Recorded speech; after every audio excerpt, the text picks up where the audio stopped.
Namaskar and welcome to Sansad Television. I am Vishal Dahiya and you're watching our show Perspective, where we bring you detailed analysis of key national and international issues. Today we're going to talk about the issue of fake news and how to tackle fake news. In fact, terming lack of patience and tolerance biggest challenges of our age, Chief Justice of India, CJI Chandrachud, has said that truth is a victim in an age of false news. Now, speaking at a conference organized by the American Bar Association, CJI Chandrachud said a danger that society faces is that technology and its repercussions are flowing out of control. He also spoke about the use of technology by the judiciary and issues confronting the judicial profession. In September 2021, also, the Supreme Court had expressed grave concern over web portals and YouTube channels for spreading false news in the absence of a regulatory mechanism.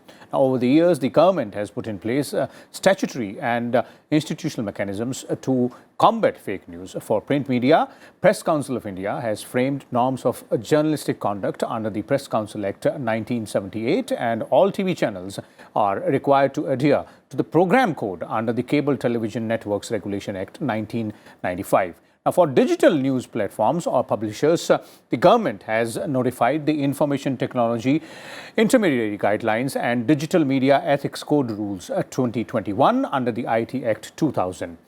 A fact-check unit has also been set up under Press Information Bureau, that is PIB, under the Ministry of Information and Broadcasting. So today we will analyze various aspects of this issue, try and understand how is fake news spreading and what is being done, what more needs to be done to tackle this particular challenge. And for more on this, we're joined by a distinguished panel of experts. Let me first introduce them to you, beginning with two senior journalists who we have in our studio today, Mr. Sanjay Singh and Mr. K.V. Prasad. Both of them are here with us. Welcome, both of you gentlemen, to our studios. Khushbu Jain is also joining us, an advocate from the Supreme Court, keeps a close watch on the related aspects of this issue. Khushbu, welcome to you as well. I'll start with you, Sanjay ji, and let's first try and understand how big a challenge or a threat is the menace of fake news in today's age and world. Vishal, what CJI has said has truth in it. There are occasions when fake news is actually causing serious damage to fabric of society, to our economy and to social order. Law and order, of course, is another challenge when fake news, like you get some religious structure is under attack and some news which can potentially spread riot. What CJI was referring to, he was essentially talking about the judgments delivered by the Supreme Court and the way certain sections of people reacting, so to say, quote unquote, the trolls. There are two sides of it. If you ask me, there are two sides of it. A, fake news is a real problem for us and for rest of the world. Because everybody has a mobile phone is his or her hand, and therefore every single person is, in today's parlance, is a reporter. And has kind of swiftness. If you fire something right or wrong, it reaches to hundreds and thousands of people. But then there are situations when few things go wrong and they are intentionally posted wrong informations and fake news. But there are also situations where CJI was referring about the people trolling to not just the judgment but also about the judges. Now, if you look at it from other side, this is a great empowerment tool in hands of common people. What was happening, or prior to advent of social media, this repository of knowledge was limited to few individuals, few elites in society, in whatever walk of life, but they were limited elites, and communication was one way, through some newspapers, through some television channels, and through whatever other platform. Now every individual has freedom to say, if what I am saying now, certain other people may judge and may comment whether I am speaking it right or wrong. CJ was saying, if you don't agree with the view expressed in the court, people start trolling. That is true. But then at times there is a section of society which is kind of cynical to everything, whether this is my way or highway. I'm not talking about that. if you look at it from rational perspective, there are situations, after all, why do Supreme Court judges also give a split verdict? There is also a difference of opinion, and therefore people react in the manner and fashion which they want to. But yes, there is an increasing tendency, if the judgment is not in my, not as per my thoughts, or as per the plea I or my support group presented, then you take to recourse of criticism. That I think, that aspect, the CJI is referring to that aspect, and that aspect I think needs to be contained, because there is tendency to call names to Supreme Court, there is tendency to call names to the judges. On some occasions, the criticism is fair, but on most occasions, the criticism is kind of sweeping and reeks of bias. Okay, okay, and this is not a problem which is only limited to the critics of the judges or the judiciary, or critics of various judgment as well, the way they are trolled, but in a larger picture as well. Mr. Prasad, when we're talking about, and then taking a quote from what the CJI said in his address, that truth is now a victim of false news, fake news or false news, whatever we want to call it, but that's a big menace now. What we're trying to understand, and as Sanjay ji was also pointing out, it was not the same around, say, a decade or a decade and a half ago, when the social media platforms were not there, or they were not that popular. But now everybody has the power to, express their views, and that power is sometimes abused. Well, precisely that is one reason why we are seeing this challenge emerging in a society, not just in India, but all over across the globe. The fact is, people have a gadget in their hand which they can use to express an opinion or a view based on what they read, perceive, or what they get. For instance, just to carry the conversation forward, a judgment comes out. There is a verdict. If it's a split verdict, then there's suddenly, without having gone into the details of the judgment, in many cases, probably people would react. I'm just second guessing. So what happens then? Then suddenly you have a whole new bunch of conversation taking place. Whereas earlier, entirely new set of thoughts. Yeah, the train of thoughts, which is now train of thoughts, which may or not be based or entirely on having a reading of that judgment, the operative portion of the judgment, and probably understanding the reasoning that judges come to. Every judge gives a reasoning as to why a particular judgment has been derived. And there's a whole history to it. It's a pretty elaborate procedure. That is one thing. Earlier, what used to happen, when people didn't have access to it, we had traditional media, for instance, or television or radio. People who with some kind of understanding experience will go through it, any particular set, I'm not talking of judgment, any particular situation, would study it, analyze it, and then arrive at what is said to be said out of it, distill it, right? That distilled version is then vetted. There is an intermediate supervisory role which somebody looks at it from a fresh pair of mind and a fresh set of eyes, and analyzes it and arrives at this conclusion is probably correct, incorrect, or appropriate, inappropriate, whatever. And then the conversation rolls on. Now all that has vanished. Now immediately at the switch of a button, you get a news, you start reacting. What used to probably, is what I say probably in a different context, in a social media has probably externalized what used to be a drawing room conversation. Okay. Externalized what used to be a cafeteria conversation. Externalized a thought between two friends, which has now starts magnifying and gathers a steam of its own. Indeed, indeed. All the drawing room conversation, cafeteria conversation, everything is now on social media, on all these platforms, exchanging views at the drop of a hat. The most important and the most significant part is that, views based on unverified facts or half-baked truths, that is something which is a cause of a problem here. Again, every citizen is responsible. For instance, we notice, and I speak to many institutions, especially of journalism, I always tell this, as per Constitution, every citizen has the same right as freedom of speech. Journalists don't have a special right. Fair enough. So every citizen is as responsible. So what do we see very common? Forwarded as received. Meaning what? You don't take responsibility. Is that the way? No. I think every citizen is responsible in forwarding anything.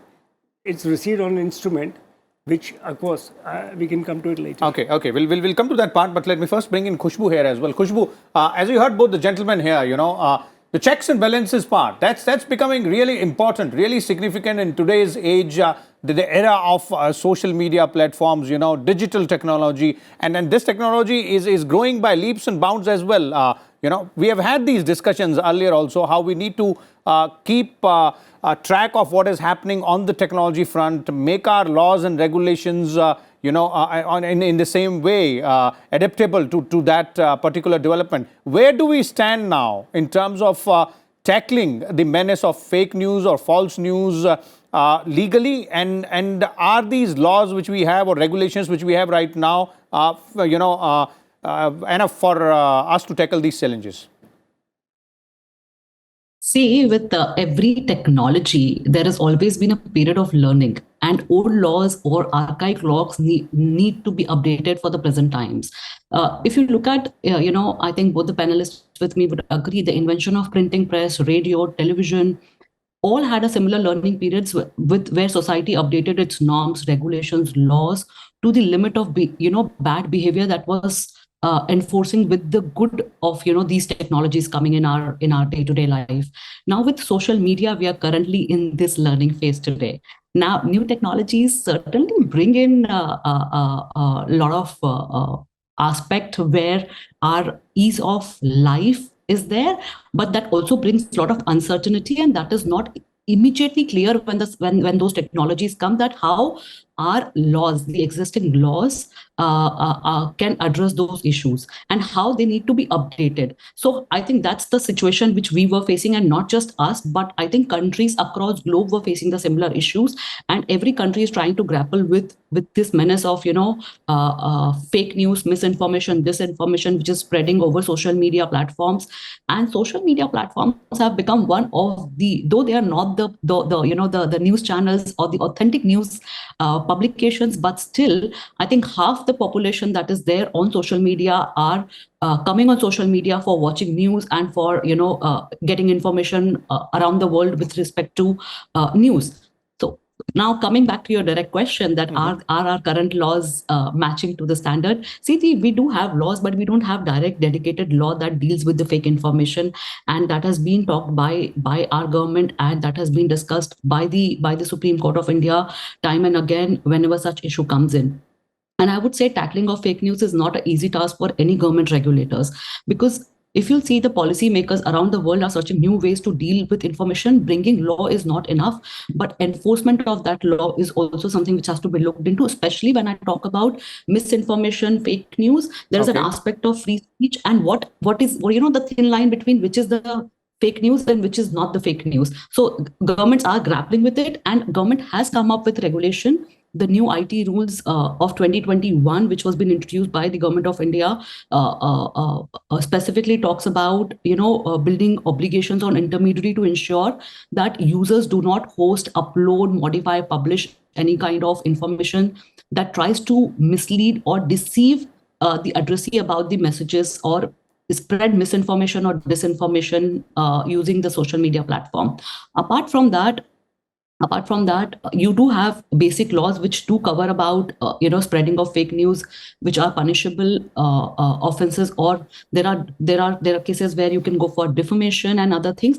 But I think it has become a larger issue where even if it's not a defamation, a fake news has a potential of impacting public at large, which might not come into an aspect of defamation. Hence, the government is coming up with a law. They also came up, I think your introduction was the one which was talking about that PIB is now being asked to do the fact checking continuously, so that they can ask the platforms that this is something which has been checked by PIB and it's a false news. Hence, this should not be available in the Indian jurisdiction. Okay. Sanjay ji, institutional mechanism when we're talking about, like the one, the fact check unit which the PIB has put in place, then the IT rules amendment vis-a-vis the digital media platforms, as well as Khushbu is also saying, the laws will take time, the regulations will take time to evolve with the new technology which is there, and the same has been in the past also. But in the meantime, what is it that needs to be done? Vishal, technology is changing or changes very fast. It takes time to make a law and put procedures in place. The fact remains from what Khushbu Jan was saying, that we have now have IT laws, and also subsequently, as you were referring, we have norms for digital media and also for YouTube's. If you broadly categorize that under digital platforms and YouTube under one umbrella, and also for the intermediaries. Post coming of that regulation, things have changed a bit to a great extent, I would say, because now you have the government has power to say that to tell the intermediaries that these are wrong and under XYZ categories, therefore these has to be taken off, and they have also become conscious of certain facts and become alive to the new regulations. If you remember, over 100 or over 300-400 YouTube sites have been deleted, have been taken off.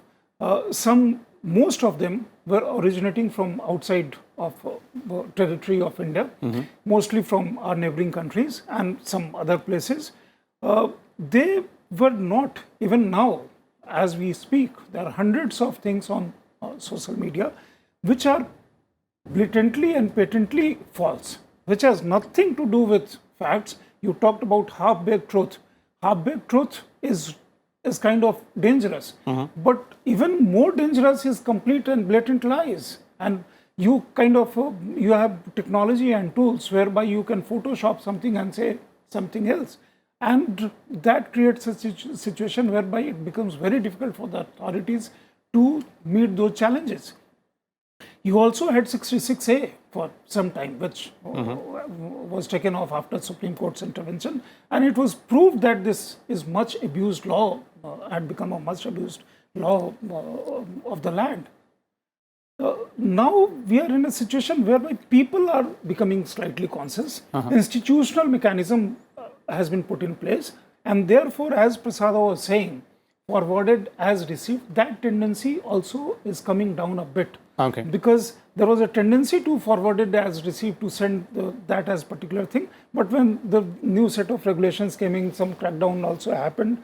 I would not say that the present norms are foolproof, but yes, there is a conscious effort in that direction. We are discussing that on various forums, and some kind of consciousness is creeping into popular mind. Indeed, this discussion also, and discussions many like this, is also an attempt towards that only, to try and find as to what can be done in a better way, and not only from the government's point of view or the platform's point of view, but from the individual's point of view as well. That brings me to another aspect, Ms. Prasad, since you referred to it earlier, as well. The tendency of, forwarding messages or forwarding, information without verifying that. That's one. The second part is self-regulatory mechanism. For example, you've been a part of the print media for a long time. You understand the laws which were in place, the rules which were in place for self-regulation of print media. Similarly, Sanjay ji has been part of both print and television and now digital as well. So when we talk about self-regulation, how do both of you look? Let's start with Prasad from here. Self-regulation was also because we had institutional setups. We worked in formal structures where we had, as I told you, layers where you could sift stuff.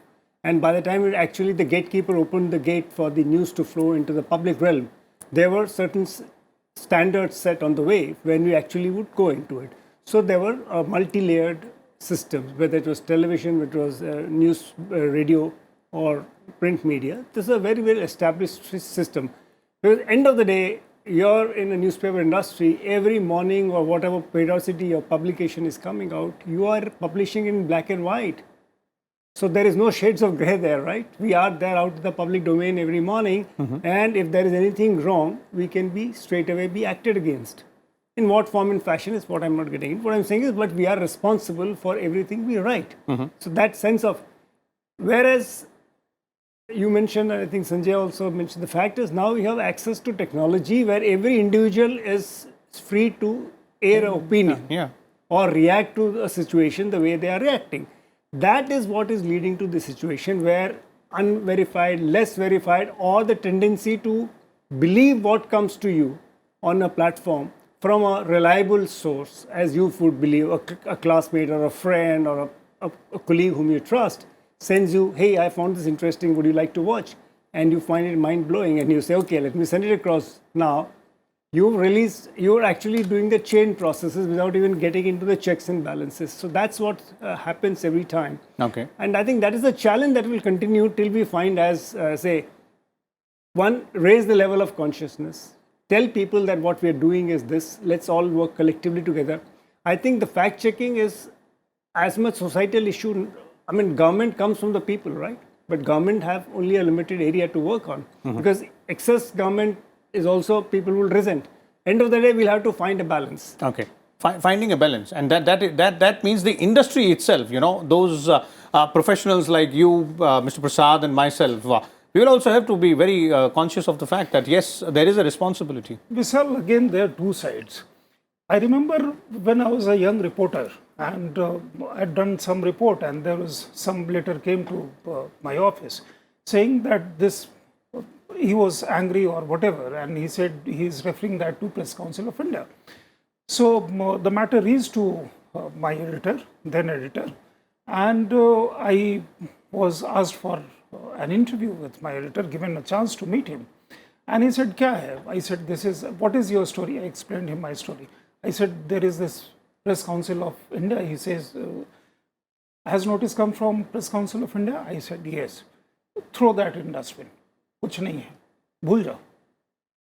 Your story was good. It was a good story. Bhul jao.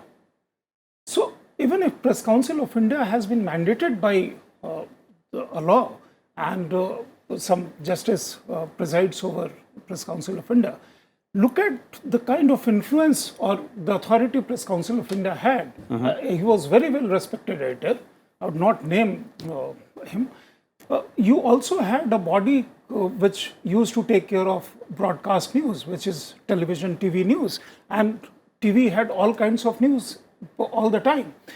What was limited in few hands has gone to masses, which I say this is empowerment. There is also a situation whereby if 5 media outlets previously decided to block a news, even today, to access some news which is actually happening on the ground, you get that from social media. Again, therefore, ridiculing social media per se, I think that we also need to be slightly That's not the solution. of that part, because you get to know a whole lot of the things which you don't get in traditional media, because a whole lot of interest and otherwise things, and it is the social media. But then again, the kind of fake news menace and the tendency of people with motivated interest, that has to be contained. Okay. Khushbu, the gist of it all, and we would like to understand from you as well, from a legal perspective also. Of course, the regulatory mechanisms, the laws which are in place, or the self-regulatory mechanism which we're talking about, different subcategories of this industry, be it print, television, or now digital, publishing, will continue to evolve with time. But the bigger question, as both the panelists are also pointing out, and you also refer to it, is vis-a-vis the individuals, citizens like yourself and myself, as our responsibility. How do we go about that, and what does the law say on that? See, for individuals like you and me, we need to understand, let's not be part of the age of infodemic. We all are, that fear of missing out, the information we get, we just want to instantly forward or, be the first one to do that. Let's understand that not every news that we see on internet had to be relied upon. You have to fact check it. There are resources where you can check it. Apart from that, if it's an government letter or an official letter, might go to the original website and check it once, or rely on the authentic channels it is coming on from. Anybody who is close to you sending you the message doesn't mean that it is true, because that person must have relied on something else. So before spreading something which can have an impact, on society, which can create a law and order situation, which can emotionally or otherwise hurt somebody's sentiments, best is to check before sending it. Don't get into the age of FOMO, that is fear of missing out. Apart from that, I think we need to have regulation which is slightly strict. I understand that there has to be a fine balance, but a regulation which also imposes penalties, fines on individuals or corporates who are spreading such kind of news which can create a havoc in the society. Apart from that, I think we need a dedicated regulation that seek to thwart any kind of fake news or false news. And for that, I think it's not just understanding what fake news is, but we need to have options, something which Singapore did. If I may just take 2 minutes to talk about, that is, they talked about something called as correction direction. Now, if I say about what is correction direction, that requires the party who communicated the false news to put up a notice stating that the previous news which I have stated is something which is false, and this is the correction which is there. One. Second, you need to have another option, that is stop communication direction. That is, you give a direction to the person who has spread the fake news to take necessary steps to ensure that false communication is no longer available on or through the internet to the end users of India. Now, apart from that, there should be something called as targeted correction direction. Now, these news are practically not just given to personally from me to you, but it's spread on internet or intermediaries which are there. So, with this targeted correction direction, what Government of India can do it is the internet intermediaries whose services are being taken as a means for spreading this false communication in India will be required to communicate a correction notice to all the end users who have accessed that false news. That service should be given to those people so that they understand that has been done. So I think these are the few measures which need to be taken as a part of a regulation so that internet becomes a healthy space for all of us and this industry can flourish. I think, as rightly said by my earlier panelist, that we cannot close eyes to social media or say that ban social media, because that become the part and parcel of our life. As I said, that people go to these platforms for reading news despite knowing that there can be the authenticity is not 100% over there, but despite that there is a flood of users over these platforms. So I think what we have to understand is how to bring in that balance, and this place becomes a place of not a fake news medium. Indeed, that is required, and those suggestions coming in there. Thank you so much, Khushbu, there for your views, and Sanjay ji and Mr. Prasad as well for sharing your valuable inputs here. As our experts were pointing out, clearly various aspects of the menace of fake news or false news or propaganda, which is put on the social media platforms there or disseminated through other means as well, and the ways to tackle that. Of course, all stakeholders, be it the publishers and the individuals or the industry itself, all are equally responsible and will have to take that responsibility and move forward, in addition to, of course, evolving laws and regulatory mechanisms also. We'll keep a close watch here and come back again with a different topic. Till then, keep watching Sansad Television. Thank you.